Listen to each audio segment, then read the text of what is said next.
Hi, welcome to Knowledge for College. I'm glad you could join us for this webinar.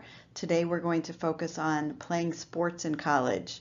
When I asked what most people wanted to know about, they also wanted to know about paying for college, how to pay and play for college. So what I'm going to do in this particular webinar is talk about kind of the whole package. So we're going to start out talking about athletics, and then we're going to get into how the whole college paying for college works and how it works for athletes especially. So looks like we still have some people joining. So before we get started, let me let you know that you are welcome to ask questions.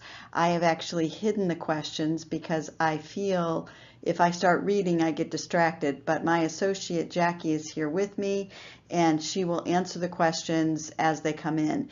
If for some reason we do not get to your question, please know that we will answer it after the presentation is over.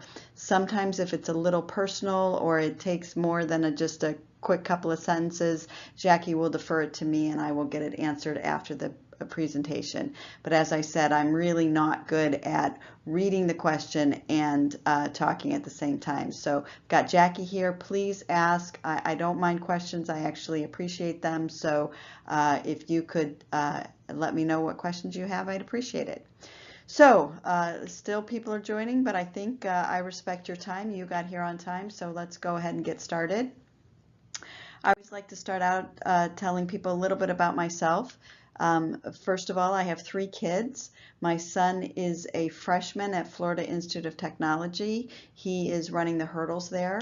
My daughter is a senior at Fleming Island High School. She will be playing soccer at Florida Southern in the fall.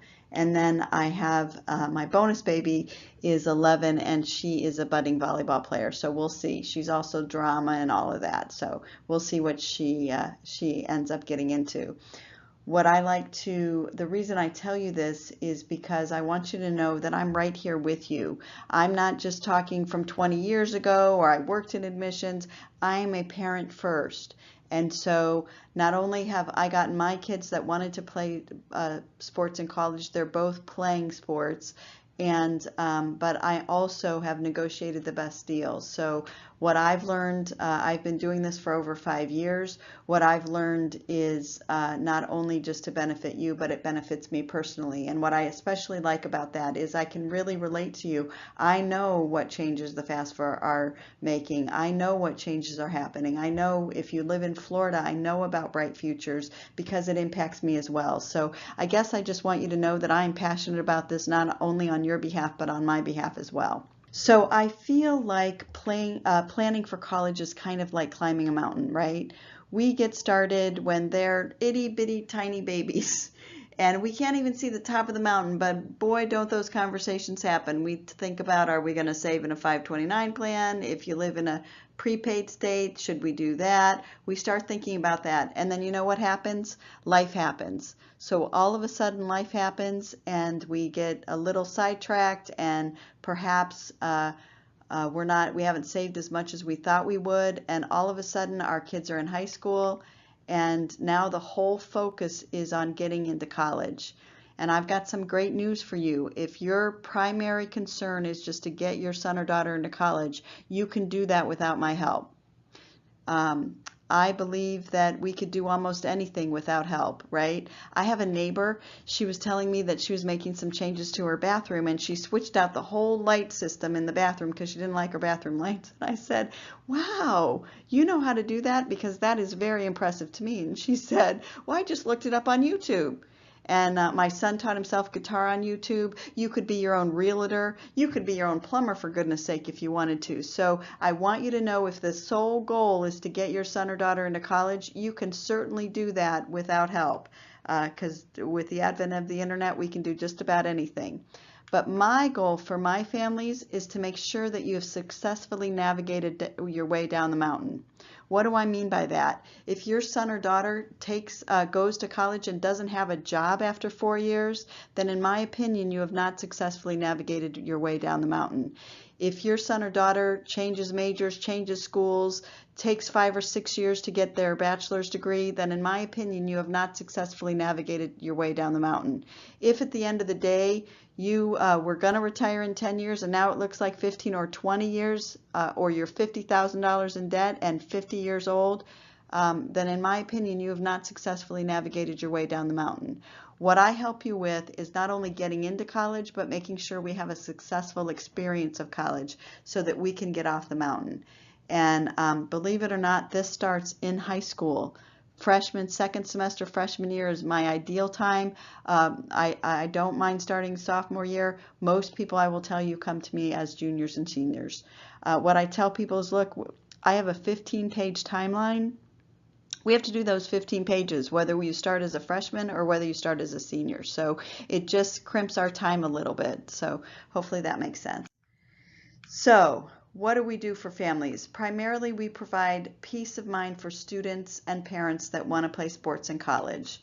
We help you find the right college, get into the right college, and negotiate the best price for college. And this is a big one for me. And I believe that all three things have to go together. So if you find the right college, let's say, for example, you've got, this was a good example. I see teenagers, and when I talk to them and they tell me they're a senior in high school, I always ask, what are you majoring in? Where are you going to school? What do you want to do? And so I talked to this one young lady and I said, what are you majoring in? And she said biology. And I said, oh, well, what does one do with a biology degree? Because I really don't know. And she said, I'm going to be a nurse. And I said, well, why aren't you majoring in nursing? And she said, because I want to play volleyball and this is the only school, the school that offered me, that is going to allow me to play volleyball doesn't have nursing. So in my opinion, that is not the right college, right?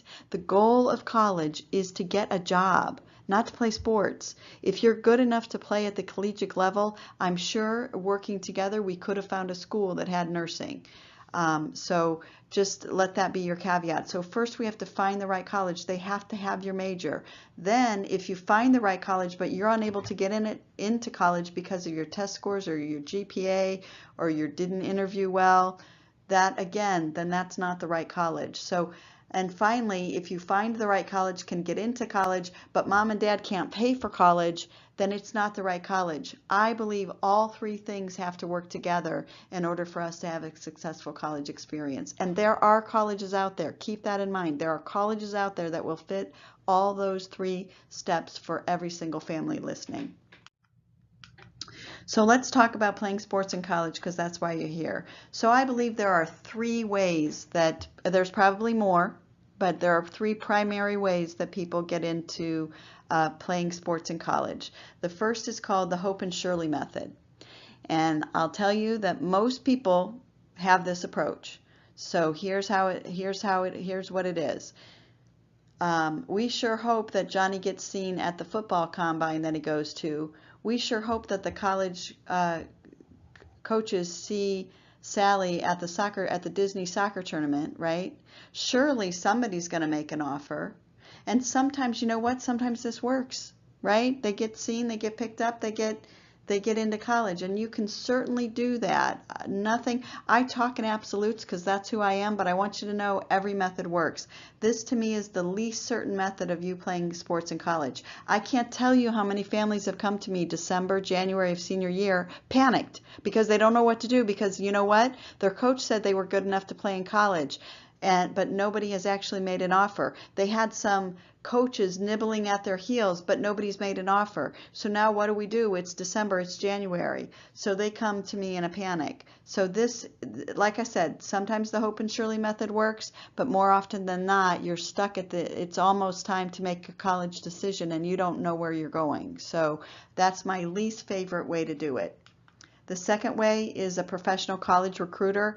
And I'll tell you what, if you're a D1 or bust kind of family, and mostly it is the parents, by the way, that want the D1 or bust. If you're a D1 or bust kind of family, then I do think that perhaps you should work with a professional recruiter. They have contacts, they can get you in. They're quite pricey, so that has to be consideration. But if your goal is to work D1, it's certainly a way to do it. It's certainly a way to get there, and they have resources that I certainly don't have. I'm more again about worrying about the best fit college rather than worrying about what division they are. But again, if that's you, there are options out there for you. And finally, it is the Knowledge for College method. I work with several athletes, probably because my kids are athletes and that's my world. And I will tell you that if you want to play sports in college and you play varsity at a high school level, and you don't have to have tons of skill, but you've got some skill, and that's your goal, then we can find a school that will meet your needs, not only in your major, because remember, for me, college is about getting a job. It's not about playing sports. I know, there are families out there, you're saying to yourself, my daughter's going to be a professional soccer player, or my son's going to be a professional football player, or my son's got the skill. I know his coach has told him he's got the skill to go all the way to the majors. And I know that's your belief, but I want you to have a plan B. What if your son or daughter gets hurt, right? So I want you to go to college to get a job. Playing sports, in my opinion, is a bonus. But that is the Knowledge for College way. I'm going to help you find the right school, and then we're going to worry about playing sports. And if you want to play sports, we can certainly help you with that. Now, here's the sad slide, and then we'll get to the happy news. But the odds are really against you, right? So, and we've heard this. There are 2 million families send their child to college for the first time every single year. So that's 2 million families. If only 10% or more played sports in college, that's 200,000 athletes. So what I find is that, and we as parents, I applaud it because we're supposed to be our kids' best fan, but we tend to be very myopic, right? So we hear from their coach, gosh, I've never seen a athlete with a left kick as well as your son or daughter does that kick, or I've never seen a better pitcher, or we hear this from our coach. But what we have to understand is that these college recruiters are looking from the whole United States. I remember when I first moved to, we live in Clay County, Florida, and when I first moved here about 6 years ago, I was meeting with a student, and we had moved here from California, and I was meeting with a student, and they said, I'm the #1 robotics champion in all of Clay County. He had just won a contest. And I thought to myself, you know, that's fabulous. And I applaud that because that takes a lot of work. And then I further thought to myself, 6 months ago, I didn't even know there was a Clay County, Florida. So like I said, we tend to get very myopic when we're looking at our kids. And what I want to encourage you to do is understand that there's real competition out there. And I just want us to be aware of it. Not that we don't have the skill, but there's probably, you know, 100 or 200 or 1,000 kids that are just as skilled as your son or daughter, and we need to keep that in mind. So Division I schools, there are 335 member schools. Remember, 200,000 athletes, right? So 335 member schools, 66% of which are public, and 34% are private. Division II, there are 302 members. Most of those are private schools. Division III, there are 442 members, mostly private. And then there's something called NAIA. There are 252 members. And here's what's important about that. There is $450 million in scholarships. Like I said, what I want you to understand is we want to find, in my opinion, we want to find the best fit college. I have so many parents that discount NAIA as a real opportunity for them. But if your son or daughter wants to be a big fish in a little pond, this might be good. And look how much money they have in athletic scholarships, which is more than any other division except for Division I.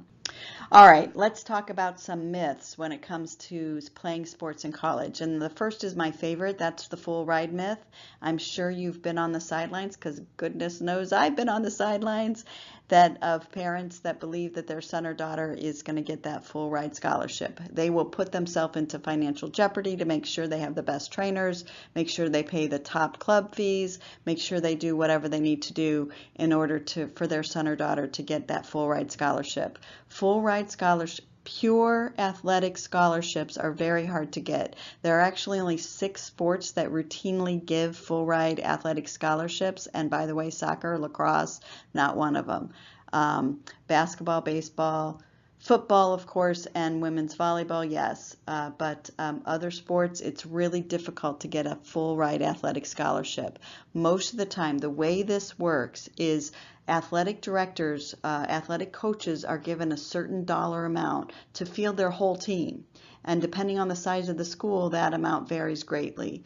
So oftentimes what happens is the coach will say, look, let's get your grades to where they are. I know that the student can get this amount in merit aid. We can cobble in this amount, and they'll come to you and they'll say, we can give you an 87% scholarship. That is cobbling together not only sports money, but academic money as well. And that's a big misnomer just because of the way they say it. And I know this to be true because my kids, that's what happened with my kids. And it sounds like you're getting an 87% athletic scholarship when in reality it is the athletics as well as the merit aid. Does that make sense? So just be careful, or we hear from our neighbors, from Facebook, from wherever, that Johnny is getting a full ride at such and such, and we assume that means a full ride athletic scholarship. I'm here to tell you that that's not always true, that oftentimes that is cobbled together through other things and it's not purely sports money. So when we talk about grades in a little while and how important GPA is, I want you to understand that this has to be a part of this conversation. Great players are always D1. I will tell you that there's oftentimes, if you're a D1 player, if your son or daughter is a D1 player, it is oftentimes better for you to play at the D2 level. And I'll tell you why. There's more money there. And so again, I'm not saying you can't play at D1, but if you're looking for the best deal, bang for your buck, and if you want to play, my daughter loves soccer. She wants to play. She doesn't want to be on a D1 team that she sits the bench. She wants to be a part of the team. Does that make sense? So not only is there more money there at a D2 or even a D3, well, there's no money at D3, but at a lower level, there's also the opportunity to really shine. So just think about that. Sometimes our egos get in the way of making a very good financial decision. I also hear kind of the reverse, and this is more from the student rather than from the parents. I actually get the reverse from the parents, but I'm not good enough to play in college. What that means to me is, like I said earlier, if you can play varsity, if you've made your varsity high school team, there's a good chance you can play in college. I'm not suggesting you can play D1, so don't hear that. But if you love the game, which my kids do, if you love it, then I suggest we try. You can always say no, but I think we should at least try to be a part of a team. I feel like if somebody's been playing since they were 5 years old and suddenly they are not playing anymore, it's a big miss. It's like missing your right arm. Does that make sense? Scholarships last 4 years. Again, that's also not true. Again, always the exception to the rule, but by and large, coaches will reevaluate every year. So unless you get something in writing that says if you get hurt or you don't perform, you're still having your scholarship, we need to make sure that those things are in place. And by the way, don't take anything verbally, make sure it's all written down. You don't want to find something where coaches change, and this has happened to clients of mine. Coaches have changed. Something happened, who knows what, all of a sudden the scholarship the son or daughter wanted, the new coach says, well, I don't have that kind of money, I can't give it to you. If they wouldn't have had it in writing, they wouldn't have been able to play. So I just want you to make sure you get anything in writing. Colleges will come after me. This is a big one, and like I said, I find it certainly on the sidelines, but that goes to the Hope and Shirley method. Please don't just wait for colleges to come to you. Let's find the right college. Let's pick 5 or 6 colleges. Let's market ourselves to those colleges that have our major, that are the size we want. Let's market ourselves. Let's go out to them. In my opinion, this is a sales job, right? Let's sell ourselves rather than hoping that somebody will find us. So does that make sense? Let's move on. Grades don't matter. This is the one I saved this for last because they do matter. Like I said earlier in that full ride myth, they matter. Colleges will look at, I know my son and I went to go see University of San Diego when he was playing football. He's a track guy now, but when he was playing football, we went to University of San Diego. We went in to meet the coach, and the first thing the coach asked, I will never forget, is how are your grades? Didn't ask what position do you play, didn't ask anything but how are your grades. It matters to coaches. If they can use a little bit of Merit Aid and make a sweeter package so they don't have to use their money, grades are important. That you need to get the grades. Here are some mistakes that I find that many athletes make. This is a big one. So here's what happens. As you probably know, you play lacrosse, you play soccer, you play football.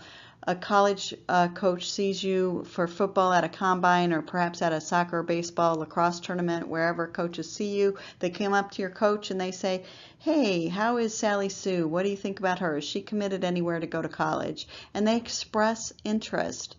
And yeah, we might have some money, you know, that sort of thing. Your club coach or your high school coach says, hey, XYZ University was asking about you. So you reach out to them, they reach out to you, and they say, yeah, we might have some interest in you. All of a sudden, the college search stops because you know now that you're going there. Or they invite you to a camp. So here's the key. They invite you to a camp because they want to see you play. I think you should go. But if it's not free, you're still in the consideration phase and you're not in the absolute phase, right? If they say, please come to a camp, it's $200, $400, whatever it is, and you're paying that fee, you're in their sphere, but they're not that serious. You have to go prove yourself. Does that make sense? So I definitely think you should go, but I think we should take it for what it is. So this is a big one for a lot of families, pursuing exposure over evaluation. And again, it goes back to what I was just saying. So for football, I see these combines. For soccer and lacrosse and baseball, they have all of these, come participate in this training. Or here's what I love. Here's what they say. And I'll use, because I get them for, my daughter gets them all the time. Dear Callie, we have a special invitation for you. So all of a sudden now it's personal, and I think that this invitation is coming to me. For only $450, you can get exposed to over 50 coaches. That is an inefficient way to attract a coach's attention. There are hundreds of hundreds of young adults at these ID camps, and they're just not worth the money in my opinion. You are better served by going to the college and going to their individual camps. If you have 3 colleges, go to those 3 colleges. These big exposure things, they're really sold, they're marketed very well. A lot of people go to them. I think it's inefficient. If you're going to go to these, then you make contact with a coach that you're interested in beforehand. Hey coach, this is me. I have my kids send a 1-page portfolio summary. I have them, I tell them what to do, how to write the email. There are things you can do to make those worthwhile, but by and large, people just pay the money. And again, hope and surely, well, hopefully they'll get seen. Surely they'll see my kid's great arm. He throws a football like nobody else. That's what his high school coach says, right? So we just have to be careful about that. Again, the goal of college is to get a job. Can I repeat that? The goal of college is to get a job. If they don't have your major, so I'll use you a personal example. Flagler College here in Florida had some, again, casual interest in my daughter. She liked the school. It's in St. Augustine. It's actually a great school. Guess what they don't have? Nursing. Guess what she wants to be? A nurse. So you know what? We took that off our list. Just because if you don't, the goal of college is to get a job, not just to play a sport. So here's the thing about coaching and coaching staffs. Oftentimes at these tournaments where the coaches go to see the players, oftentimes what happens is the assistant coach goes. And the assistant coach may have a lot of interest in you, but in my opinion, you should also reach out to the head coach. You can CC the assistant coach. You can say, hey, I had a great conversation with John Smith, your assistant coach. Here's what we talked about. Again, I work with the students on how to do that, but basically you want to make sure that the head coach makes the decision, not the assistant coach. right? So he may have somebody in mind. Here's the thing, there's only so many forwards that you need on a soccer team, right? If the head coach has not heard about you, the assistant coach is very interested, and he already has 5 people that he's interested in. Guess what? You might be a great player, you might have been a great fit, but he's already got that position filled in his mind. So we need to make sure that we're talking to the right people. And for heaven's sakes, I've had athletes say to me, well, I don't have to apply. You have to apply. It is very rare that you do not have to apply. Now, they may waive the application fee, but please apply. And again, I talked to the kids about having an advocate on campus. It does not hurt to know somebody in the admissions office or in the department. We'll talk about that a little bit later, but don't skip admissions. They're an important part of the process. You want to make sure all your paperwork's in, everything is done. We're going to talk about the FAFSA in a little while, which is the free application for federal student aid. I've had people think that they don't need to fill it out when in reality most of the time you do. So just don't bypass the admissions process during this whole application process. So that's kind of how I think about sports, how I think about athletes. Let's look about finding the right college. Like I said, in my opinion, the goal of college is to get a job. And I know I sound like a broken record, and some parents, you might be thinking, well, of course it is. The goal of college is to get a job. But I will tell you that is not the attitude anymore. The goal of college is to play sports, especially with athletic parents. And in my opinion, that does a disservice to your son or daughter. So let's talk about this. College visits. If you want to find the right college, college visits are important. You need to get on campus. It's nice if they have a virtual tour, but you need to get a sense of the campus. Go on the campus tour. From an admission standpoint, and this is outside of the athletic world a little bit, but from the admission standpoint, go on the tour. A lot of schools will count something called demonstrated interest, and going on the tour is actually a good, it marks that, checks that box, if you will. So here's what happens on the tour. You get, they do their little dog and pony show. You're going to leave that dog and pony show saying, wow, this is the best school ever. That is their job. Then what happens? You go on a tour with the student guide. They'll tell you their great experience. I have questions for you to ask, or your son or daughter to ask. Then you'll come back, and most of the time, not always, but most of the time they'll say, does anybody want to meet with admissions? And 90% of students will say no. I think you should go meet with them. I think you should ask questions. I have questions that I give my students. You want to stand out during this process. Remember, they get thousands of applications. You want to do what the other students are not doing. You can ask questions to admissions, and I have some admissions questions. I also think you should have an advocate on campus, somebody that knows your name. I'm a big believer in going back and asking for more money, and we'll get into that in a minute. And I don't want you to be application number 802. Right? I want you to be somebody known on campus. So that can be your coach. That can also be a department head. I think it is critical that we meet. Let's say we're going into, I'll use nursing again. Let's say you want to be a nurse or a biologist. Let's say you want to be a biologist. I want you to go to the biology department. Ask questions in that department, maybe from the department head. What percentage of students actually get jobs in this field? What percentage of students, how are the internships? What are the internships that are available? What companies hire from here? Can I get out in 5 years? I've got a list of questions that I have the students ask because I believe it's that important. And certainly you want to, when you go on a college visit, and I know your sons and daughters don't want to do this because my own kids did not want to do this, but you've got to go meet with a coach. Even if you've not had any contact with them, go in, talk to the coach. Again, I've got a list of questions I think you should ask. Make contact. If they're not there, you send a follow-up email, or even if they are there, you always want to send an email. Send a thank you. If anybody that takes time with your son or daughter, they should send a thank you. My preference is they handwrite it. 99% of my students send an email, which is also okay as long as it goes out. So let's talk about this because this is a big topic. So not only ignore so when I have students looking for, especially my student athletes looking for colleges, I want them to ignore what division it is, and I also want to encourage you to ignore the chatter out there, right? When we're looking for the best fit college, what I know, I have read article after article. If you want to get a job, your major is more important than where you went to college. There are some schools that are quite expensive, and I find that parents get themselves twisted into a financial pretzel, partially because they don't know what they're doing, but also partially because they want to make sure that Johnny goes to Harvard or Stanford or Georgia Tech. Some of those schools can be quite pricey, and I'll tell you what, if your son or daughter could get into Harvard or Georgia Tech or Stanford or any one of the Ivies, they're going to have a job. Remember, the goal of college is to get a job.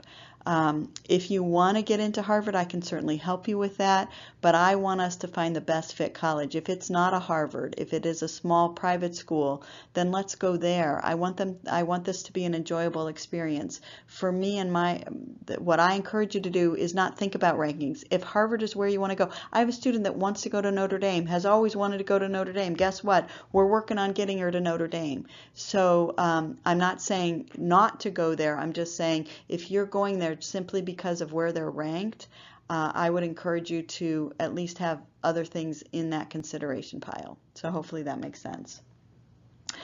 Here's a big one. Just because you have the money doesn't mean you should spend it. I work with some high net worth individuals who could spend a lot of money. I think we need to be good stewards. Paying $70,000 a year to go to college, and I do know somebody that is doing that. I'm just not a fan. I think we have to, until we parents, you know what?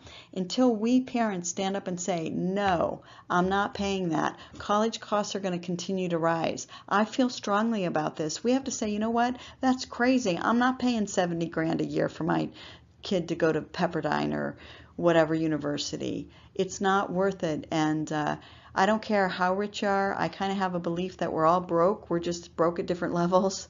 And $60,000 a year is a lot of money. I like this one, and I want to encourage you to really think about this. Be a REACH student instead of limiting to REACH schools.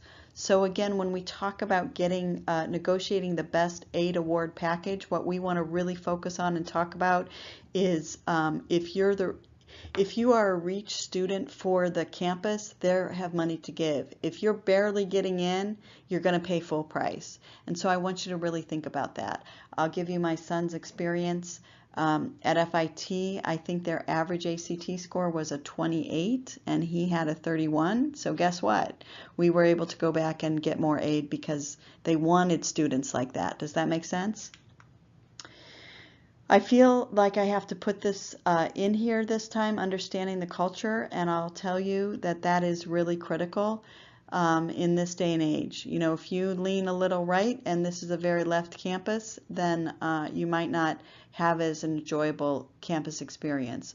What I want you to do when you go on the tour and you go visit, go look at the bulletin boards, see what kind of speakers are coming in, see what kind of organizations, look at the clubs, really just go to the cafeteria, have a meal, make sure you like the food, and also just listen in on conversations and make sure it's a good cultural fit as well. Getting into the right college. So this is what's really concerning to a lot of people. So let me just put your mind at ease just a little bit. Let's talk about how best to do that. So here's some tips on that. My belief is that we study for the ACT or the SAT, but not both. What I typically will have my students do is take each one of those once. We find out through this chart that I have which one they scored better on, and then we only focus on that. All colleges will take both, so you should put your best foot forward. The students that I work with are actually very busy, so let's say you have 8 hours of study time. My preference is that you use that full 8 hours to study for one test or the other versus 4 hours here and 4 hours there. SAT scores are important. There are several things that a lot of money that you can get if you get high enough on those grades, and you could study for either. You don't have to take both. GPA is more important than rigor for merit aid. So again, we're not talking admissions at this point, but what I want you to understand, what I tell my kids is you want to take as hard a classes as you can take, but no harder. In my area, we have both the IB program as well as the ACE program, and it's not a good fit for all students. Some students believe that they have to take it, and it's great if you can do it. I work with a student whose hair is falling out because she's so stressed. What are we doing to our kids? We've got to stop this. I tell my students, look, I want you to get mostly A's, and a B is fine, a C is not so good. Merit aid comes from the black and white GPA. And so if you have to back out of Algebra 2, AP Algebra 2 or whatever, and you need to take AP Algebra Honors, and I know that's not really a class, but take the honors level. So if there are students on the line, what I'm not saying is that you take all general ed classes and hope for the best. What I'm saying is we take the hardest classes we can take, but no harder. This is high school. I do want you to have some time for some fun.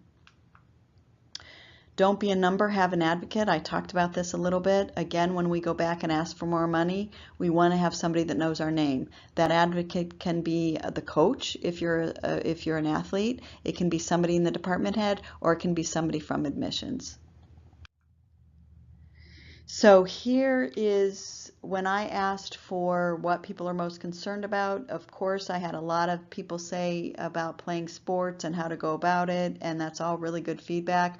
But the number 2 thing that I had people talk about when they signed up for this particular webinar is what they need to do to pay for college, because it is a big, big expense. So let's talk about that. What I hope you can get out of this is not only some information about playing sports in college, but I want you to really have a full understanding of how the whole college funding process works. And that's what we're going to talk about now. So college is a major investment. So here's the thing. I'm going to take you on a quick little example, and I want you to really think about this before we start talking about making it less expensive. So here's a typical family, right? State schools, especially here in Florida, on average cost about $21,000. That is tuition, room, board, books, fees, the whole ball of wax is $21,000. A private school, their sticker price on average is about $42,000. Let's look at this example. One senior 5 years at a state school is $125,000 approximately. One sophomore who spends 4 years at a private school for a total of $218,000. That leaves us a total investment of $344,000. And we'll talk about graduation rates and why they're important. I want to make sure you get out in 4 years. But here's the thing with this. $344,000 is a lot of money, but I also want you to think about the opportunity cost of that money. And what do I mean by opportunity cost? This is what this money would have earned for you had you not spent it on college. And what is that number? Almost $800,000. So based on a 6% return, I'm sorry, I went ahead a little bit, you're going to spend almost $800,000 on college. That is with your opportunity cost. And remember, so not that we're not going to spend any money on college, but sometimes I have families say, you know what, I think I'll spend an extra, here, let me give you this example.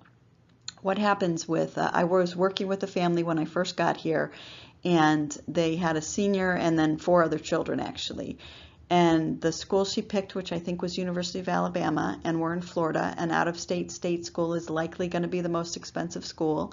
I said she was committed to going there, and we did this little spreadsheet that I do, and I say, you know, it's $10,000 more a year to go to this school than it is any of your other choices. Why did you choose it? And he said, because she really wants to go there. Well, I get that, right? I'm a mom. I totally understand that attitude, if you will. But what I want to encourage you to think about is it's not just the $40,000 a year that you're spending. It's what that money could have earned for you for the next 20 years. And so even if you can cash flow it, which he could, he had 4 other kids to think about.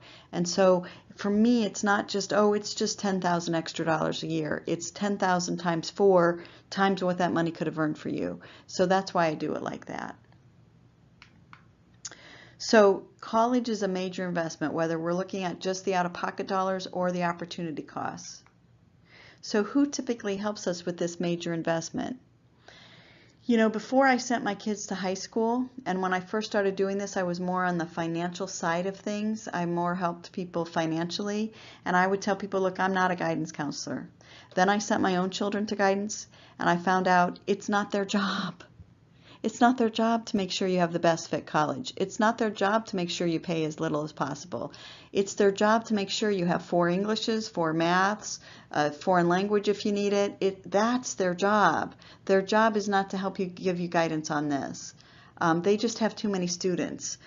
Some private schools, at least in our area, have specific guidance, college guidance counselors. I will tell you, at least my students are less than thrilled with them, so you need to keep that in mind too.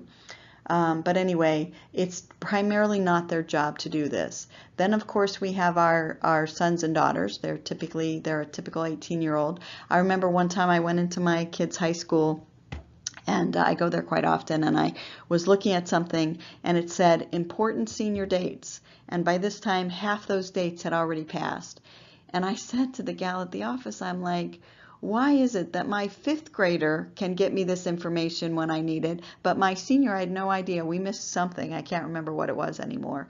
But they don't know what they don't know. And so it's important that we have some outside help there. I have financial advisor. Of course, I have a question mark by that, and I'll tell you why. Let me give you this example. You have to make sure that if you're working with a financial advisor, they specialize in college planning, because sometimes what you do for college may seem counterintuitive to what you do for retirement. It may not be, but it may seem that way. Selling you a 529 plan, while may be valid, is not planning for college. Does that make sense? Let me give you this example. I think it'll help. I worked with a family. They had gotten an inheritance, actually, and based on their income and assets, and we'll tell you how all this works in just a minute, but basically it was skewing their expected family contribution by quite a bit. And I said, you know what? There are financial vehicles available. We can kind of shield or hide this money. It's perfectly legal to do so. I think you need to put it in this bucket instead of keeping it in your investment account. It made sense to them. I showed them all the pros and cons. Not every, we all have pros and cons, right? That made sense to them. They went back to their financial advisor, and they said, and he said, oh, that's not how it works. Your daughter is very, very smart, and she's going to get a full ride wherever she goes, so you don't need to worry about it. She'll be fine. He even sent them an article from the internet. Now let me ask you something. Can you find almost anything on the internet, right?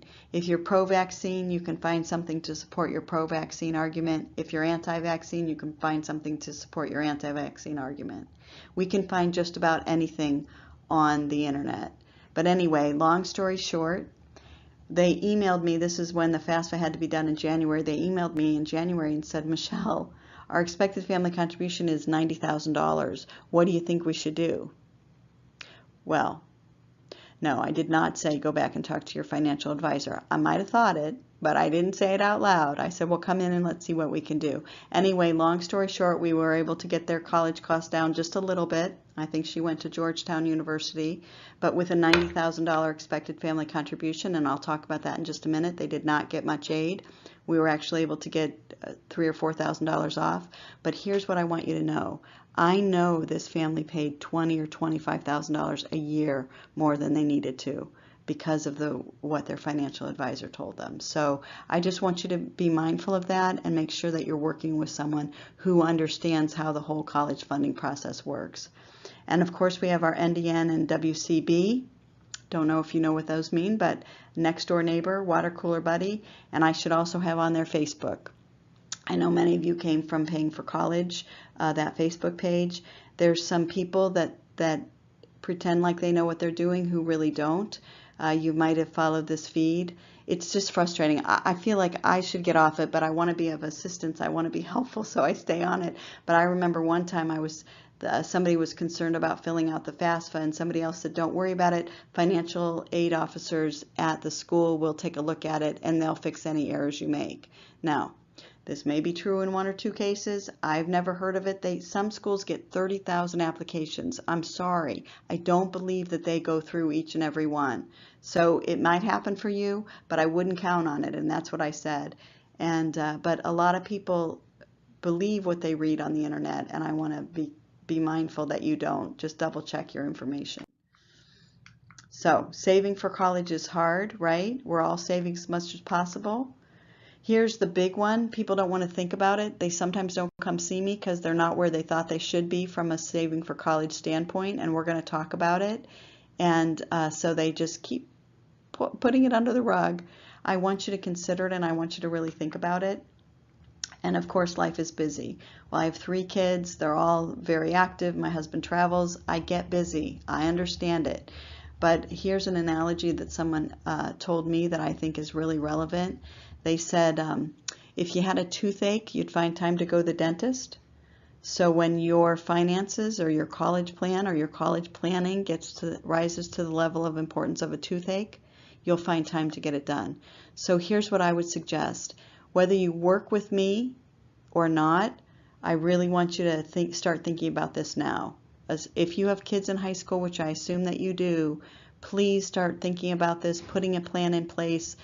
Too many times on this paying for college that I was talking about, on this page, there are people there last August that were saying, I think we need to take out the PLUS loan. We hadn't considered it. This is bad planning. I don't care who you are. This is really inefficient planning. So please make sure to take the time to really think about this. Like I said, whether you work with me or not, make this a priority because there are no do-overs with money. Saving for college is confusing, right? There are some families that can pay cash.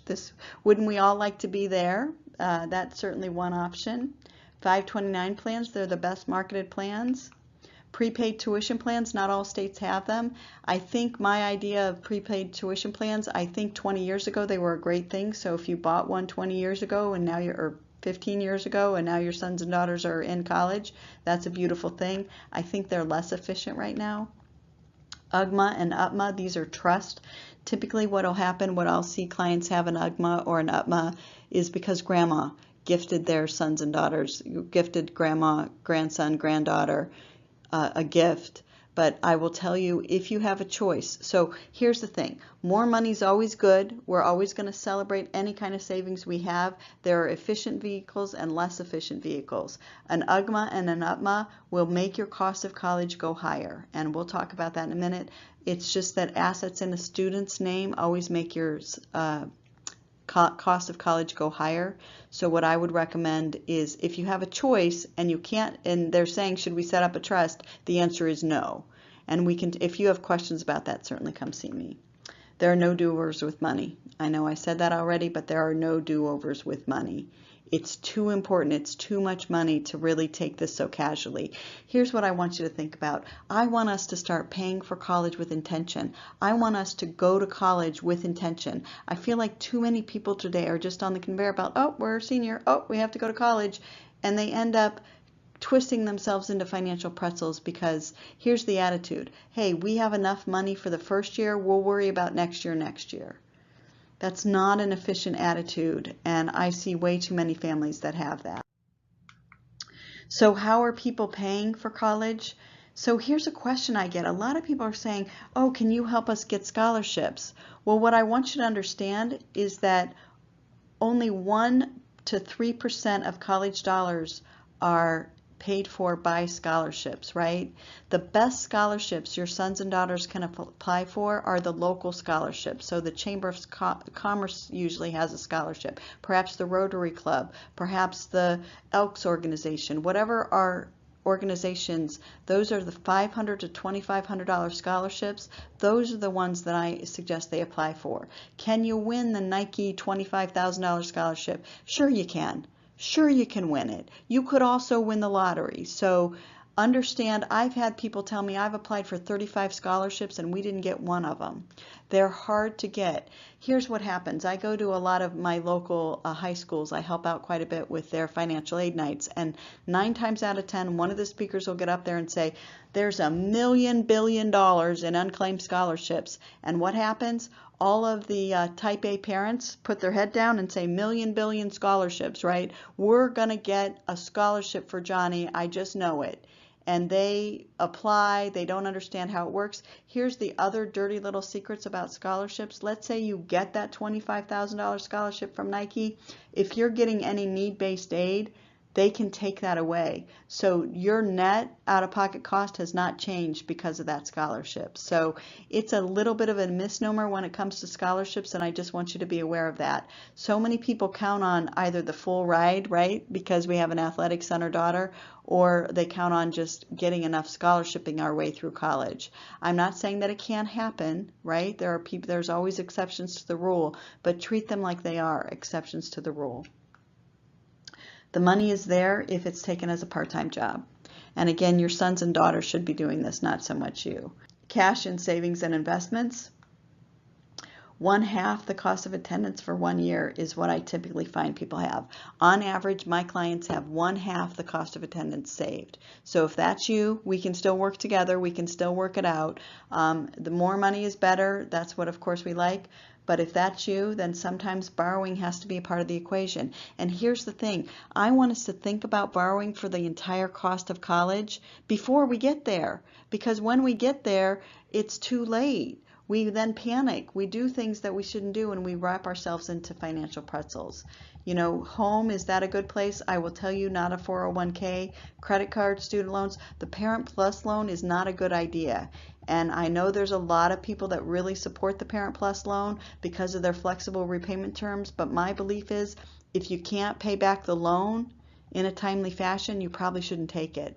The Parent Plus loan will let you get out way more money than you should. And again, you're in your 50s and 60s with student loan debt, and if your son or daughter doesn't have a job, that is awful. And if you stop paying on it, it is a government loan. They will take your Social Security. Just be very careful with the parent loan. My favorite on this list, of course, is a rich uncle. So when you find one, send them my way. So this is my most depressing slide, because every year this federal loans piece of the pie gets bigger, right? Federal loans in this instance includes both student loans and Parent Plus loans, but let's look at it from the student perspective. Here's what I want you to think about. I am harping on paying as little as possible for college because of this. Let's say your son or daughter graduates from college, they've been in the workforce for a couple of years, they finally meet their significant other. They're an upstanding citizen, so they say things are getting pretty serious. They say, you know, before we go any further, I want you to know something. I have $60,000 in student loan debt. And you know what the significant other says? That's okay. I have $40,000 in student loan debt. So here's what I want you to think about. When I met my husband, and maybe this is true for you, we were pretty much at the financial zero line. Well, he might have been a little above the financial zero line. I might have been a little below, but we are pretty much right there. What is the only thing we ever truly have a disagreement about? Money, right? So this couple is headed into marital bliss $100,000 below the zero line. This happens all the time. Can they buy a house? What happens if they start having children? This puts so much stress, and I won't even get into the Parent Plus loan, which again stresses people out in retirement. So we have people just beginning life and people towards the end when they should be looking at retirement. So this to me is a big issue. And you know what, by the way, nobody starts out thinking they're going to have $60,000 in student loan debt, whether it's the Parent Plus loan or whether it's a student loan. It just happens because you know why? It's easy to do. How do you get the student loan? You check a box. You have to take a little class, but you check a box. Same thing with the Parent Plus loan. You basically check a box, and all of a sudden, and you can defer it, and you can defer it, and you can defer it, and then we look at it, and all of a sudden, we thought we were borrowing $30,000, and now the loan balance is 50. It's a lot. It takes a lot, and it's stressing people out financially. It is really hurting us. So when I tell you to be mindful of college costs before you start the process, we need to know. I sit down with my clients and we talk about this. We compare all the 8 award offers. I recommend 5 to 7 schools. We compare all of those 8 award offers, and we say, okay, if this is what it's going to cost, how are we going to pay for it? We have that conversation before we accept. Does that make sense? Too many people just wing it. Again, oh, time for college. Oh, let's apply. Oh, we got in, and here's what it costs. So we just need to be mindful of that and pay for college with intention. Does that make sense? So here's the happy news. So that's the sad news. Let's look at this happy news. There are over 60 colleges with endowment funds of over $1 billion. There are over 300 colleges with endowment funds of over $100 million. This is the money that I help you find, right? So this is what's called institutional grants. On average, my families save between $8,000 and $20,000 off their cost of college. But I cannot make college free. I think sometimes people think I have a little coupon that says, here's your coupon. Michelle gave me this coupon. It's free. What I'm saying is, look, if your cost of college was going to cost you $25,000, it's now going to cost you $20,000. We can work together to make it cost you $20,000. It's still going to pinch. For most families, that's still going to pinch, but I can make sure that you don't overpay for college. Does that make sense? So I can't make it free, but I can make sure that we have squeezed it as low as we can possibly get it, and that comes down to college selection. So here are some costly assumptions when it comes to financial aid, and we're getting to it. I've got a great case study that I'll end with in just a few more slides. Thanks so much for hanging out with me so long. I don't need to fill out the FAFSA. Okay, the FAFSA is not going to give me any money. So here's what I want you to understand. The FAFSA never gives anybody any money. I want you to think of the FAFSA as a calculator to determine something called your expected family contribution, and I'm going to talk about that in just a minute. The FAFSA does not give money. It's a calculator. My son or daughter, we talked about this already, but my son or daughter is bright, athletic, the best singer in the world. You know, we assume that because they have all of these qualities, they're naturally going to go to college for free. That's not how it works. Private schools are more expensive than public schools. We're actually going to do a case study and look at that. And finally, and this is my favorite, sometimes people think that their debt load will help their aid award package. Here's what I say to that. The government doesn't care about the government's debt. It's not going to care about yours. So you need to just make sure that when you don't go into debt on purpose. They don't care. The FAFSA doesn't even ask about your debts. So it does not count at all, and I want you to understand that. How does it all work? So the FAFSA, which is this goofy application, they need 7 pieces of information. They ask for about 300 pieces of information. It is the free application for federal student aid. Merit aid is determined through the need-based door. What do I mean by that? Well, let's talk about this for a minute. What I mean is you fill out this goofy FAFSA. It gives you something called the expected family contribution. So what happens is the colleges get this expected family contribution, and it is the number that the government determines you can pay for college. And I got to tell you, it's a crazy high number. It is a very high number. I've yet to have a family that says, oh yeah, I got that in my pocket. But let's talk about it like this. Let's say the Smith family, they have an expected family contribution of $20,000, right? So the colleges will look at that 20 and make an aid award package around that $20,000. Whereas the Jones family, they have a $40,000 expected family contribution, right? So they're going to get less money simply because their expected family contribution is higher. Does that make sense? So even if they have the identical student, the Smith family is going to get more money than the Jones family.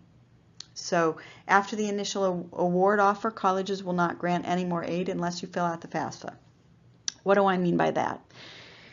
So Colleges understand human psychology, right? So let's say your son or daughter applies to Vanderbilt.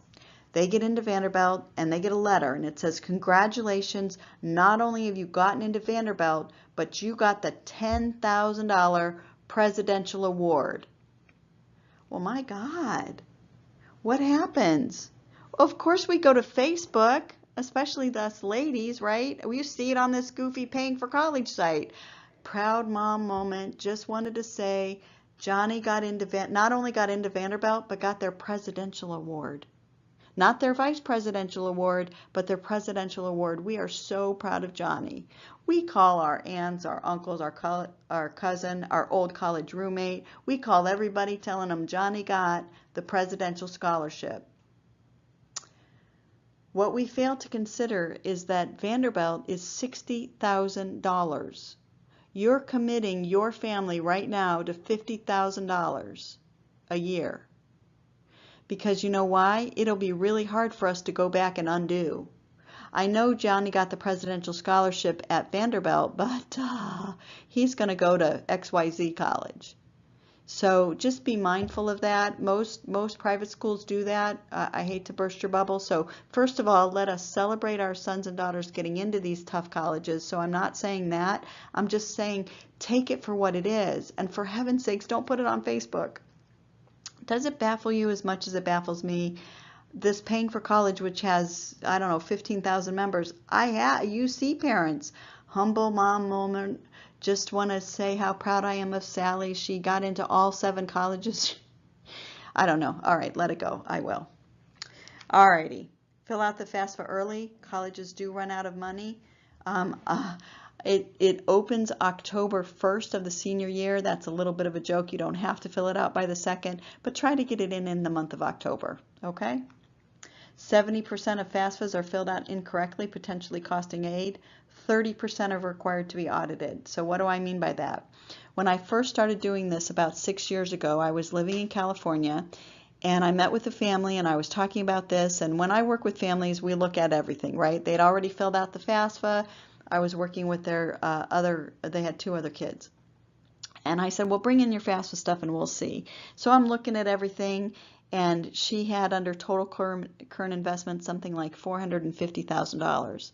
So I'm looking at their stuff and I'm looking at the FAFSA and I'm looking at their stuff and I'm like, hey, where is this money? Because I'm not seeing it. And she said, oh, well, I put our house, I put this.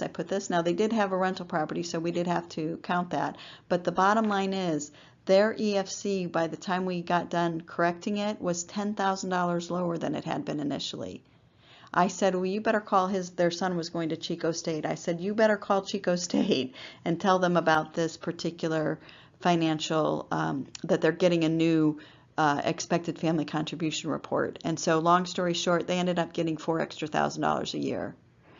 So it is important that we fill out the FAFSA correctly. What I have my clients do is I give you your expected family contribution. I show you where you should check it. As long as they line up, you're good. If they don't line up, you come in and see me and we figure out what the matter is.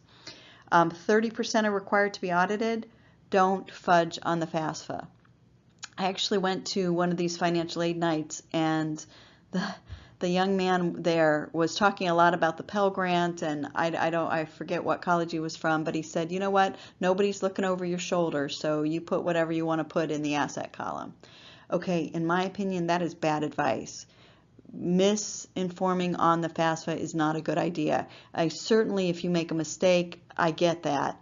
But if you intentionally say that you live in another state when you don't live in that state, or you have money or you don't have money when you do, that's a big, big fine, and we don't want to get involved in that. Over 1.8 million people fail to file. Many would qualify for aid. So, expected family contribution. What does it mean? Why is it important? We've talked about that a little bit, but let's really dive into it. It is determined by the information on the FAFSA. Remember, the FAFSA is a calculator, right? It is the amount used to determine the aid award package. Whether it's $20,000 a year or $90,000 a year, it never makes sense to a family. It never makes sense. I have people all along that spectrum, and I have yet to have a family say, oh yeah, I see where they're getting that number.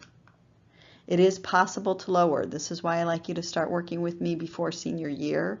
For example, we talked about this, but student assets weigh heavier on the expected family contribution than do parent assets. So sometimes what we have to do is take the money from the student account and put it in the parent account. That is all good to do. We just never want to fudge on the FAFSA. So there are 7 things that the FAFSA looks for: parent income, parent assets, student income, student assets, number in household, number in college, and age of the parents. You'll recall I have an 11-year-old, woo woo, so at some point that's going to be good for me. Anyway, any questions about that? I see I see Jackie is furiously typing, so some of you are asking questions. I hope you continue to do so. As I said, I've got a helper, my associate here, that is helping me answer questions. If it is something she does not know, or if we do not get your question answered, please know that I will be emailing you directly after this is over. So please be patient. We're getting several questions in, so if we don't get to them all during this presentation, I'll make sure that that happens. So let's go to the case study, because it's kind of all a little fuzzy. Usually this will help bring it into focus. So this family has an expected family contribution of $20,000, almost $21,000. Here's the sticker price at 4 colleges, right? 33, 25, 56, and 64. I know this is a lot of numbers. I'm going to calm it down in just a minute, but what I want you to see is the expected family contribution is the same across the board. The cost of attendance less expected family contribution gives us how much aid we're eligible for. Then we have to look at percentage of need met, right? So College B only meets 64% of that need. Then we have to look at total aid award. When I used to think about financial aid, I thought it meant free money. It does not mean free money. It means partially free money and partially, and I love this acronym, not acronym, but self-help aid. Self-help aid. That's a loan. So that's money we have to pay back. So all I'm worried about is how much free money is there. So let's look at this. Cost of attendance less the gift aid gives us a new cost of attendance. What I want you to see is that it's almost the same. So don't let the sticker price stop you from applying to college. It may not work, so we need to some colleges are more generous than others, but this comes down to understanding how the process works. So I also find it's important to look at what percentage of incoming students graduate in 4 years. Look at UCLA, 7%.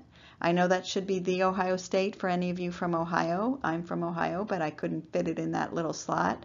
Rice and Duke. If you're going to go to UCLA, then we're going to talk about saving for 5 or 6 years. So next, this is what I help my families with, right? The aid without need category. There's athletic aid, and then there's academic aid.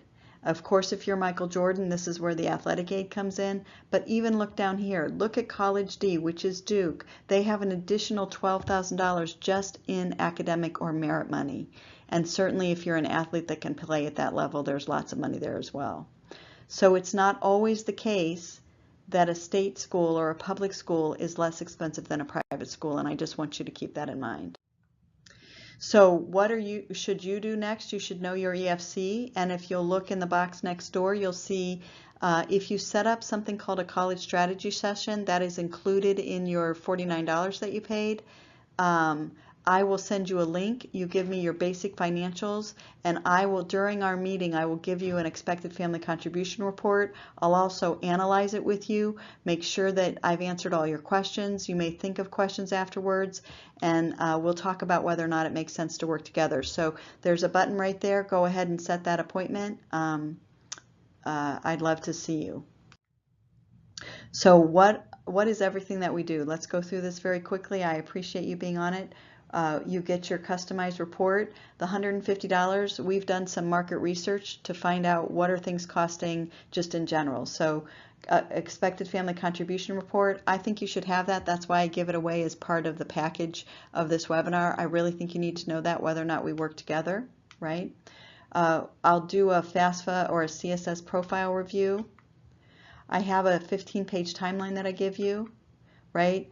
Oh, I forgot to talk about this. I've got a great assessment tool. See, I believe we have to figure out what your sons and daughters are suited to do.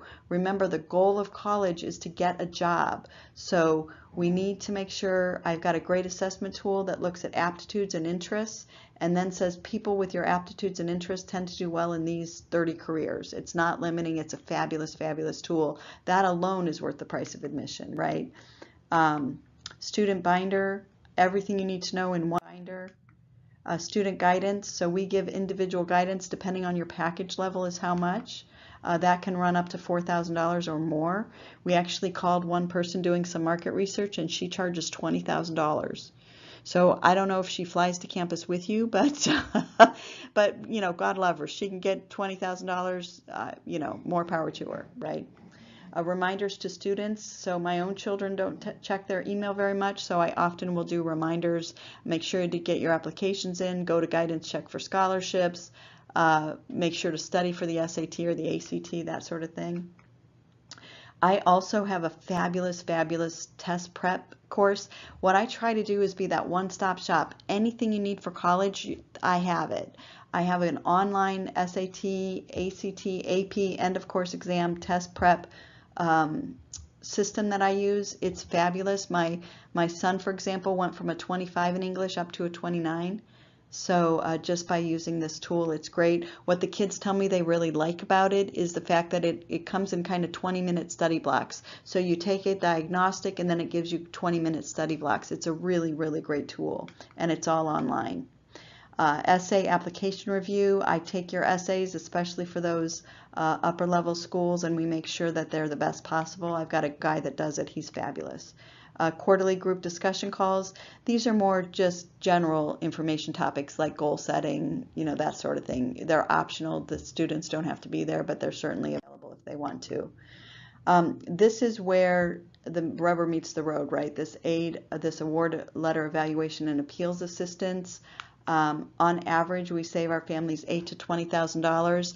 This also helps when negotiating with the coach. So I'll tell the student how to do that. Remember, mom and dad, you cannot do that. That needs to come from the student. I also give you several customized reports. We do a college cost comparison report, a what-if analysis. We also provide you with detailed college summaries. What did the freshman class of last year look like? That sort of thing. I have a members-only website. This is going to be very much a community website. It's almost done. Hopefully January, February it'll get done. And then finally, I work with some financial professionals that will help you come up with a college plan. They will do your review of your finances. Normally they charge up to $2,500 for that. They're all over I have like 5, but they can work with people almost all over the country, and they will do this free of charge, the first free financial checkup. So it's a great tool. You certainly don't need to use it, but to me, it's like getting a second opinion. Am I doing the right things? Do I have the right things in place? And they'll be happy to talk to you about it. So on average, college planners charge up to $4,500. That's what we found in our research. So I offer 3 packages. The first package is our Platinum package. This is a really good for athletes that really want to get themselves marketed. I actually am working with a college recruiter. You'll get up to 5 hours with that college recruiter. She'll help you.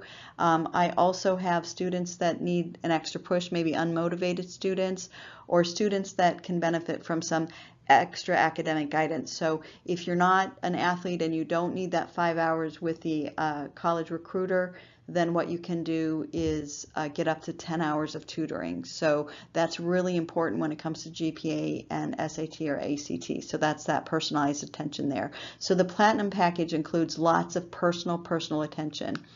Our Gold package includes everything that we talked about, a little less personal guidance. So we'll meet with you once or twice a year, 2 or 3 times a year. And here's the difference. So with the Platinum package, you're going to have monthly check-in calls. We're going to reach out to your students via phone, text, email, that sort of thing. And we're going to keep trying until we meet with them. In the Gold package, you're going to get emails, text, but there's still some onus on the student to get back to us. So, hey, we haven't seen you in a while. It's time for your college strategy session. It's time to review your U Science results. We will text and email them, but at some point they need to get back and reach out to us. Does that make sense? So that's the biggest difference, is the personal attention between the platinum and the gold. I'll be honest with you, most of my students are fine with the gold package. I'll give you that little caveat. And then I have kind of a standard package, which really doesn't include much personal guidance at all. So this is really for highly motivated students. I have some kids that are actually actively calling me, putting their essay together before I say, get your essay together. So there's about 10% of students that I think would benefit from that. I think they could still benefit from the essay review, from the personality assessment, career assessment tool that I have, from the test prep, but they don't need the hand-holding that most students need. So those are the 3 packages that I need. What I want to encourage you to do is please go use that button to sign up for our college strategy session. That's the first step. I'd love to meet with you. If you haven't already liked my Facebook page, please remember to like my Facebook page. Oh, I also wanted to let you know that I have payment plans available. So again, my goal is to assist you, not to stress you out financially. So if you need a payment plan, don't be afraid. And I would encourage each and every one of you to set up an appointment. This recruiter that I'm using also has written a book. The first 10 people that set up an appointment, and I see a couple people already have, this is how to get recruited. It's not published yet, but as soon as it is, the first 10 people that have set appointments, I will gift that to you. So thank you very much. I really appreciate your time.